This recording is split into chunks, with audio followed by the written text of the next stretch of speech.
Welcome to Rizvi's e-learning channel.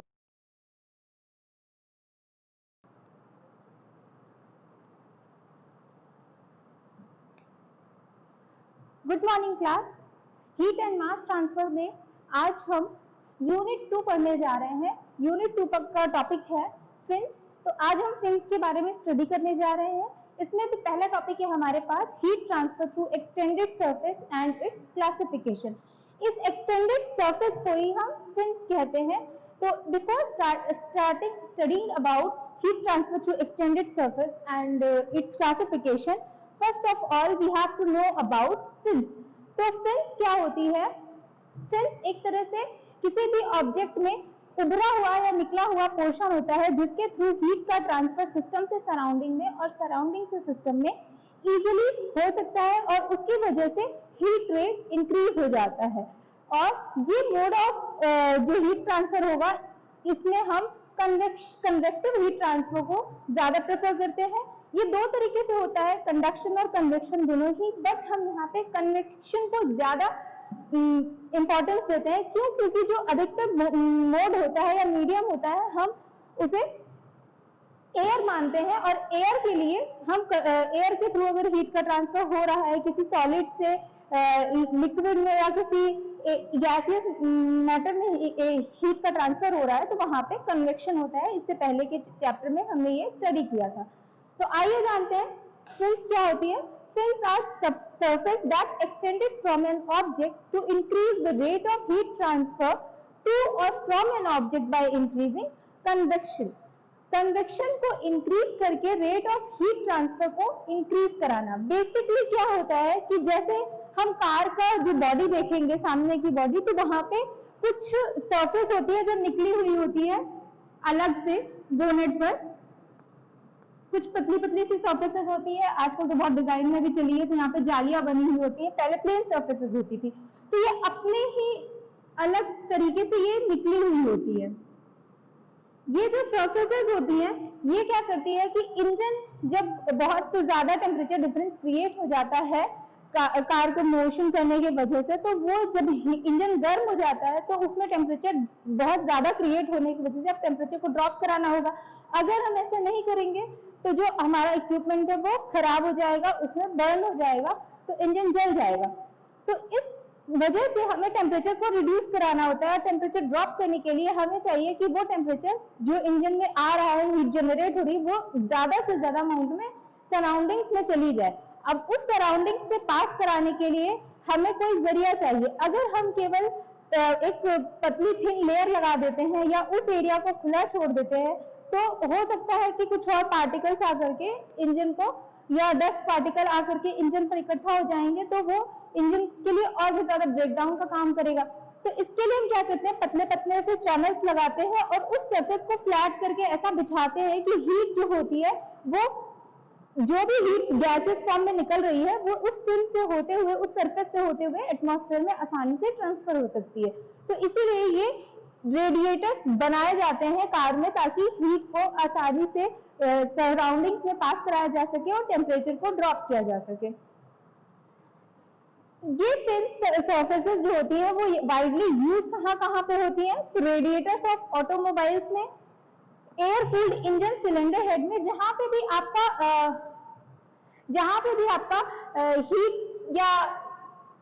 Heat या temperature का कोई भी फिनोमेना होगा तो वहां पे अगर टेम्परेचर डिफरेंस ज्यादा क्रिएट हो रहा है तो हमें जरूरत होगी कि हीट को ड्रॉप करें या टेम्परेचर को ड्रॉप करें हीट को कम करने के लिए, और इसीलिए हम इन फिन्स के सरफेस का यूज करते हैं। तो रेडिएटर ऑफ ऑटोमोबाइल्स में हम यूज करते हैं, अब वहां पर भी इंजन है। Air cooled engine cylinder head में यूज करते हैं। स्मॉल कैपेसिटी के कंप्रेशर्स में यूज करते हैं। कंप्रेशर्स में तो हम किसी भी तरीके के फ्लूइड मीडियम को या गैसेस मीडियम को लेते हैं जिसमें कि हम उसे कंप्रेस करा करके उसका टेम्परेचर इतना बढ़ा देते हैं और कि वो जो है उसके मॉलिक्यूल्स इधर उधर टकराने लगते हैं और एक टाइम पर ऐसा होता है कि वो बाहर जब उसे कोई ओपनिंग मिलती है तो तुरंत ही बाहर स्केप कर जाते हैं। तो यहाँ पे भी स्मॉल कैपेसिटी के जो कंप्रेशर्स होते हैं हम वहां पे भी इनका यूज करते हैं ताकि हम हीट रेट को इंक्रीज कर सके और कन्वेक्शन को क्रिएट कर सके, कन्वेक्शन को इंक्रीज कर सके। इलेक्ट्रिक मोटर बॉडीज में जितने भी इलेक्ट्रिकल इक्विपमेंट्स होते हैं, जहां पे आप इंजन सिलेंडर या इंजन हेड का यूज कर रहे थे, जहां पर भी टेम्परेचर डिफरेंस क्रिएट हो रहा है, हीट जो है जनरेट हो रही है एक्सेस अमाउंट में, वहां पर हम फिन्स को इंट्रोड्यूस कराते हैं ताकि वो जो भी एक्स्ट्रा हीट है या टेम्परेचर है उसको आसानी से बाहर डाल सके। कभी कभी ऐसा पॉसिबल होता है कि जब भी हम हीट ट्रांसफर रेट को इंक्रीज कर रहे होते हैं, तो बाय इंक्रीजिंग टेम्परेचर डिफरेंस या हीट ट्रांसफर कोफिशिएंट, तब उस केस में क्या होता है कि दो पैरामीटर्स को हम हमेशा फिक्स करते हैं जब भी हमें हीट ट्रांसफर रेट को या हीट ट्रांसफर कोफिशिएंट को इंक्रीज करना होता है। तो दो पैरामीटर्स हम फिक्स करेंगे बाय सराउंडिंग कंडीशंस। तो हीट ट्रांसफर रेट को इंक्रीज करने के लिए हम किसी एक्सटेंडेड सरफेस या फिन्स का यूज करते हैं। Heat transfer through fins is because of conduction and convection between boundary and surrounding. Boundary that means system and surroundings के बीच में कंडक्शन या कन्वेक्शन की वजह से ही हीट का ट्रांसफर होगा। जैसे कि हमने पढ़ा था कि हीट ट्रांसफर 3 मोड में होता है, conduction, convection and radiation. Conduction में हम सरफेस टू सरफेस कॉन्टैक्ट की वजह से हीट का ट्रांसफर होता है। कन्वेक्शन में आपका एक मोड जो है वो सॉलिड होगा, एक नॉन सॉलिड मटेरियल में हीट का ट्रांसफर होगा, जबकि कंडक्शन में दोनों ही सॉलिड मटेरियल होंगे और ज्यादातर एक ही पैरेंट मटेरियल होता है जिसमें हीट का ट्रांसफर एक सरफेस से दूसरे सरफेस में होता है या एक कॉन्टैक्ट सरफेस से दूसरे कॉन्टैक्ट सरफेस में होता है, और ये दूसरे दो सरफेस भी हो सकते हैं। कन्वेक्शन में किसी सॉलिड सरफेस से किसी नॉन सॉलिड सरफेस में हीट का ट्रांसफर होता है। तो अब जहां भी हीट का ट्रांसफर हो रहा है वहां पे हमें हीट ट्रांसफर रेट को इंक्रीज करना होगा। हीट ट्रांसफर रेट को इंक्रीज करने के लिए हमें हीट के जो ट्रांसफर कोफिशिएंट है, हीट ट्रांसफर कोफिशिएंट जिसे हम H से डिनोट करते हैं, उसे हमें इंक्रीज करना होगा। तो ये इंक्रीमेंट ही क्या करेगा, हीट ट्रांसफर रेट को इंक्रीज करेगा और टेम्परेचर को बहुत इजीली ड्रॉप करेगा। अब आते हैं टाइप्स ऑफ फिन्स पे। टाइप्स ऑफ फिन्स में हमारे पास जो फिन्स है वो कितने तरीके की होती है, यही इसका क्लासिफिकेशन है। फिन्स का या एक्सटेंडेड सरफेस का क्लासिफिकेशन है। तो क्लासिफिकेशन यानी कितने तरीके में इसे बांटा गया है या कौन कौन से टाइप की फिन्स होती है। तो फिन्स हमारे पास दो टाइप की होती है अकॉर्डिंग टू द नीड। एक होती है आपकी यूनिफॉर्म क्रॉस सेक्शन एरिया की फिन्स और दूसरी होती है non uniform cross sectional area की fins. Uniform cross sectional area से नाम से ही आपको समझ में आ रहा होगा कि जो आपका फिन्स का सरफेस है वो थ्रू आउट द लेंथ आपका पूरा कांस्टेंट रहेगा, यूनिफॉर्म रहेगा, कहीं से भी इरेगुलर सरफेस नहीं क्रिएट होगी। इसमें आपको दो तरीके की फिन्स होती है, एक रेक्टेंगुलर प्रोफाइल की होती है और एक सर्कुलर प्रोफाइल की होती है। रेक्टेंगुलर प्रोफाइल की फिन्स जो होंगी वो एक रेक्टेंगल क्रिएट करेगी। ये आपको अधिकतर ऑटोमोबाइल बॉडी में देखने को मिलेगी, जहां पे फिन्स आपकी क्रिएट होंगी।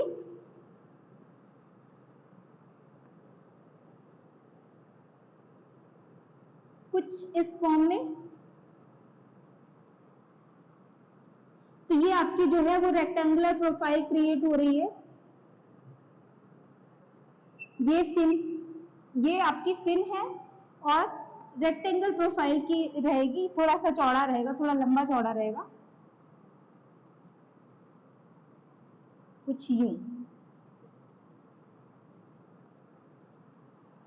तो ये आपका कोई पेरेंट मटेरियल रहेगा या कोई भी बॉडी, जैसे कि कार का रेडिएटर का ऊपर का हिस्सा, और ये एक्सटेंडेड सरफेस निकली हुई रहेगी लाइक दिस।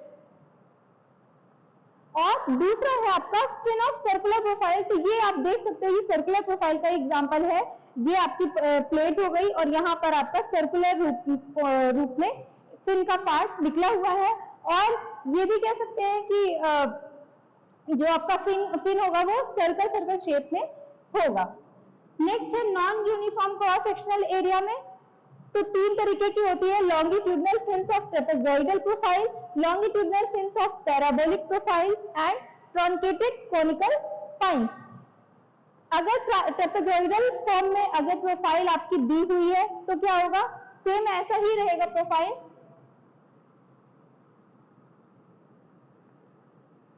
बस एक चेंजेस यहां पे आएंगे कि यहां पे ट्रेपेजॉइड क्रिएट हो जाएगा।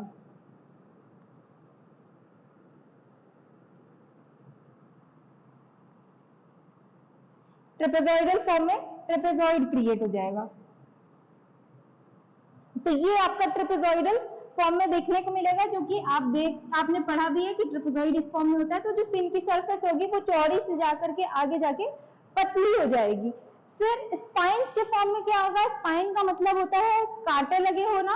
तो कुछ सर्कुलर प्रोफाइल होती है और उस पर स्पाइन्स लगे हुए होते हैं। एक सर्कल प्रोफाइल होगी, सर्कुलर, और यहाँ पे स्पाइन्स क्रिएट होंगे फिन्स के, जस्ट लाइक अ फैन।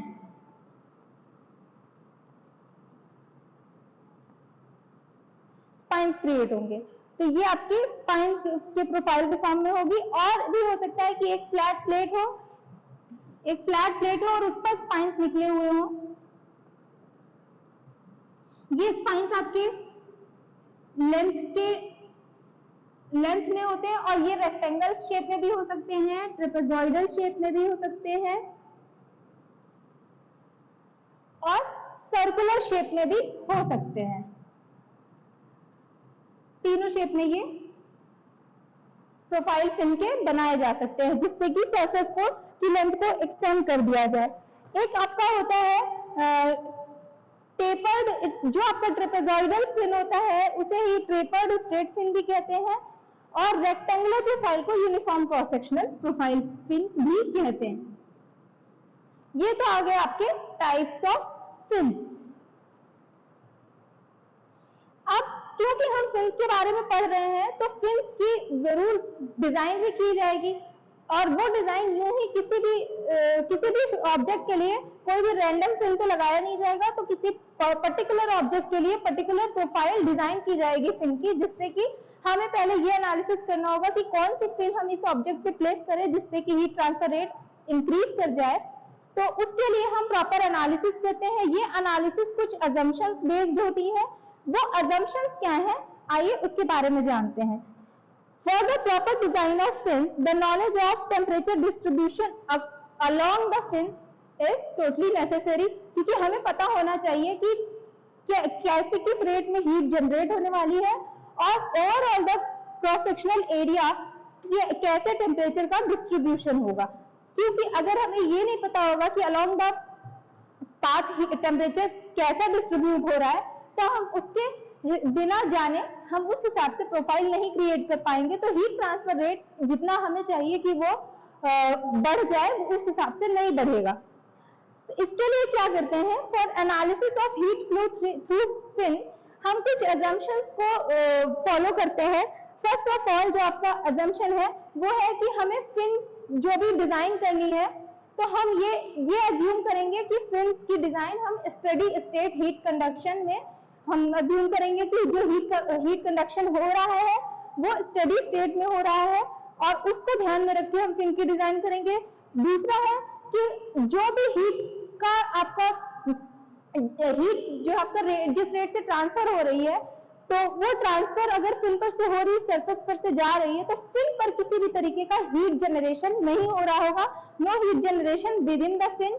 और हम ये भी मानेंगे कि हीट का जो ट्रांसफर है वो only one dimensional heat flow हो रहा है, यूनि डायमेंशनल हीट फ्लो है, ना कि 2 डायमेंशन या 3 डायमेंशन पे हीट फ्लो हो रहा है। होमोजीनियस और एंड आइसोट्रोपिक फिन मटेरियल को हम अज्यूम करेंगे, जिसका मतलब है कि थर्मल कंडक्टिविटी जो होगी, होमोजीनियस का मतलब है कि जो मटेरियल की थर्मल कंडक्टिविटी होगी फिन मटेरियल की, वो थ्रू आउट द आपका एनालिसिस या throughout this process constant होगी, कहीं पर भी वेरी नहीं करेगी।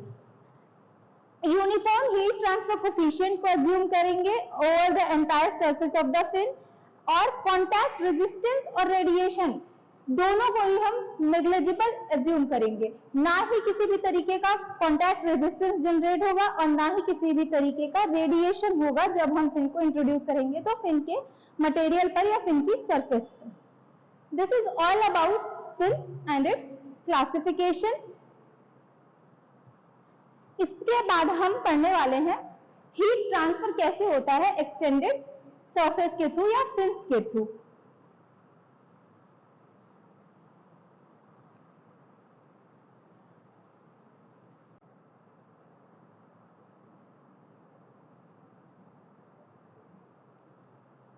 So now we are moving to heat transfer through extended surface. Heat transfer through extended surface में अब हम जानेंगे कि किस तरीके से हीट का ट्रांसफर फिन्स के थ्रू होता है और इसमें क्या क्या फैक्टर्स इन्वॉल्व हैं। ये Newton's law of cooling based है। Basically Newton's law of cooling कहता है कि Q यानी heat transfer rate in conduction is equal to HATS minus T infinity, जहां पे इंफिनिटी जो है वो आपका सराउंडिंग का टेम्परेचर है या एम्बिएंट टेम्परेचर आप इसे कह सकते हैं, एंड टीएस क्या है, फिन की सरफेस का टेम्परेचर है या सरफेस टेम्परेचर आप इसे बेसिकली नाम दे सकते हैं। इस डायग्राम से हम देख सकते हैं, इस ग्राफिकल डायग्राम से, कि यहाँ पे फिन्स पर जो भी टेम्परेचर किस तरीके से ग्रेजुअली ड्रॉप होता है वो यहाँ पे आपको दिखाया गया है। टीबी आपका इस बेस वैल्यू का या बेस का टेम्परेचर है, ये आपका डी इनफिनाइट एटमॉस्फेयर टेम्परेचर है, H is heat transfer coefficient, और TB किस तरीके से ग्रेजुअल ड्रॉप हो रहा है और उसके बाद जाके कांस्टेंट हो जा रहा है, 0 से L तक की आपकी डिस्टेंस दी हुई है। यहाँ पर भी आपका जो ट्रांसफर है वो जो टेम्परेचर है वो T इनफिनाइट ही है और यूनिडायरेक्शनल ये पूरा प्रोसेस है। अब हम यहाँ से देख सकते हैं from the Newton's law of cooling, Q in conduction HATS minus T infinite, यानी कि the rate of convective heat transfer from the surface at a temperature TS, हम देख सकते हैं यहाँ पे जो rate of heat transfer है तो वह उसको हम दो तरीके से बढ़ा सकते हैं। TS को आप convective heat transfer rate कह सकते हैं और इसको इंक्रीज करने के दो मेथड हैं। फर्स्ट हम क्या करें कि फिन की सरफेस का जो हीट ट्रांसफर कोफिशिएंट है उसे हम इंक्रीज कर दें तो ये rate of heat transfer increase हो जाएगा, और दूसरा मेथड है by increasing the surface area of the fin, या सरफेस एरिया को बढ़ाने से हीट ट्रांसफर रेट बढ़ जाएगा। तो यहाँ पर हम देख सकते हैं कि increasing the convective heat transfer coefficient में नॉट बी प्रैक्टिकली और एडिक्वेट, क्योंकि हम हीट ट्रांसफर कोफिशिएंट को बढ़ा दें ऐसा प्रैक्टिकली पॉसिबल नहीं है, या ये कहा जा सकता है कि हर एक मटेरियल के लिए हीट ट्रांसफर रेट आप नहीं बढ़ा सकते हैं, इसमें थोड़ी लिमिटेशंस है। तो हीट ट्रांसफर कोफिशिएंट को हम नहीं बढ़ा सकते प्रैक्टिकली, तो क्या हुआ, हम सरफेस एरिया को तो बढ़ा ही सकते हैं, and increase in surface area by attaching extended surface called fin to the surface is more convenient. यही वजह है कि जो आपका जो सरफेस होता है किसी भी बॉडी का, नहीं यहाँ पे भी फिन नहीं है। Welcome to Rizvi's e-learning channel.